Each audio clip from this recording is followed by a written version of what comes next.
L'info écho avec Capital. L'alliance est actée. Airbus et Bombardier ont fait savoir vendredi soir que l'avionneur européen prendra le contrôle du programme C-Series le 1er juillet. Le constructeur canadien connaît des difficultés à cause d'un différend commercial avec les États-Unis. Airbus devrait donc user de sa puissance commerciale pour faire reprendre des couleurs au programme de monocouloir. Bombardier détiendra toujours 31% du capital et la province du Québec 19%. L'affaire des comptes de campagne est loin d'être close. Jean-Luc Mélenchon a demandé vendredi à ce que les comptes de tous les candidats à la présidentielle de 2017 soient réexaminés. Il dénonce sur son blog les critiques du président de la Commission nationale des comptes de campagne à son encontre et va même jusqu'à l'accuser de s'être montré complaisant à l'égard des comptes d'Emmanuel Macron. Amazon poursuit son investissement sur le sol français.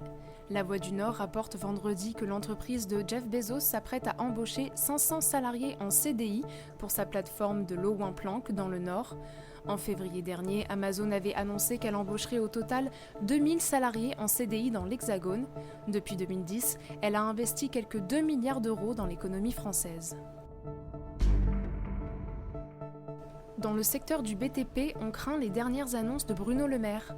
Le ministre de l'économie a annoncé vouloir réviser les taux réduits de la TVA, mais la Fédération française du bâtiment met en garde.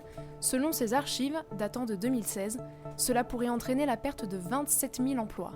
Et ce, alors que la Fédération table sur la création de 30 000 postes dans le secteur en 2018, mais uniquement si les taux de TVA restent tels qu'ils le sont à l'heure actuelle. Édouard Philippe joue les services après-vente. À Toulouse, jeudi, le Premier ministre a été pris à partie par une retraitée se disant victime de la hausse de la CSG. Affirmant qu'elle touche moins de 1 000 € de pension de retraite par mois, elle ne comprend pas pourquoi elle a vu sa CSG augmenter. Visiblement, Édouard Philippe était aussi surpris qu'elle et n'a pas pu lui livrer de réelles explications quant à cette augmentation. La lutte reprend chez Air France.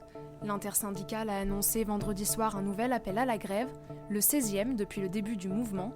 Un préavis a donc été déposé pour la période courant du 23 au 26 juin inclus, et les syndicats préviennent, le préavis pourra être levé ou renforcé suivant les prochaines annonces de la direction. Les salariés réclament toujours une augmentation générale de salaire de 5%. Anne-Marie Couder, la présidente par intérim d'Air France, a promis des réponses concrètes sur cette épineuse question. C'était l'Info écho avec Capital.